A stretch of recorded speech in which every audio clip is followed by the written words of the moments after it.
ഓരോന്നിനും അതിൻ്റേതായ സമയമുണ്ട് ദാസ. ദേ കണ്ടോ, എൻ്റെ മനസ്സിലെ ഏറ്റവും വലിയൊരു ആഗ്രഹമായിരുന്നു കേട്ടോ മൈലാഞ്ചി ഇടാൻ പഠിക്കണമെന്നുള്ളത്.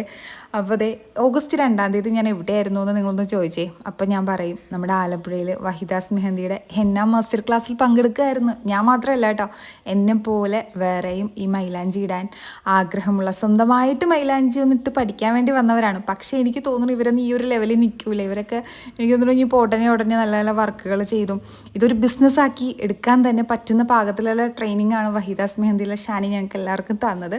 Thank you so much. ആദ്യം നന്ദി പറഞ്ഞുകൊണ്ട് തന്നെ തുടങ്ങാം. കാര്യം എന്ന് വെച്ചാൽ നമ്മൾ ഒരു കാര്യം ചെയ്യുമ്പോഴേക്കും അതിൻ്റെ ആ ഒരു പൂർണ്ണ പെർഫെക്ഷനിൽ മറ്റുള്ളവരിലേക്കും കൂടി പറഞ്ഞു കൊടുക്കുമ്പോൾ മാത്രമാണ് അതൊരു വെർത്ത്ഫുൾ ആവുന്നത്. അപ്പോൾ ഈ ക്ലാസ്സിൽ പങ്കെടുത്ത എല്ലാവരും സാറ്റിസ്ഫൈഡ് ആണ്, ടോട്ടലി സാറ്റിസ്ഫൈഡ് ആണ്. ഇപ്പോൾ 2 ദിവസത്തെ ഓഫ്ലൈൻ ക്ലാസ്സാണ് കഴിഞ്ഞത്, ഇനി 20 ദിവസത്തെ ഓൺലൈൻ ക്ലാസ്സും കൂടി ഉണ്ട്. അപ്പോൾ അവരുടെ ഇന്നത്തെ ഫസ്റ്റ് ക്ലാസ് ആയിരുന്നു. ഇനി അങ്ങോട്ട് കണ്ടിന്യൂസ്ലി ഇനി ക്ലാസ്സുകളൊക്കെ വരാൻ പോവാണ്. അപ്പോൾ അതെ, ഞങ്ങൾ സെക്കൻഡ് ഡേയിലും ഫസ്റ്റ് ഡേയിലും നമ്മൾ ചെയ്തതെന്ന് വെച്ചാൽ ബേസ് ആയിട്ടുള്ള കാര്യങ്ങളാണ് നമ്മൾ ചെയ്തത്. ബേസ് ആയിട്ടുള്ള കാര്യങ്ങളാണെങ്കിലും നമ്മൾ ഈ കൊടുത്ത് പഠിക്കുന്ന പൈസക്ക് വെർത്താണ്. കാര്യം എന്ന് വെച്ചാൽ എല്ലാം നമുക്ക് വളരെ വ്യക്തമായിട്ട് തന്നെ പറഞ്ഞു തരുന്നുണ്ട്. നമുക്കിതൊരു ബിസിനസ്സാക്കി എടുക്കണമെങ്കിൽ നമുക്ക് ബിസിനസ്സാക്കി എടുക്കാം. ആ ഒരു ലെവൽ നല്ലൊരു കോൺഫിഡൻസ് ആണ് കേട്ടോ എനിക്ക് ഈ ക്ലാസ്സിൽ നിന്ന് കിട്ടിയ മെയിൻ കാര്യം. സർട്ടിഫിക്കറ്റ് വാങ്ങുന്ന ഓരോരുത്തരുടെയും മുഖത്ത് ഒരു പ്രതീക്ഷയുണ്ടായിരുന്നു.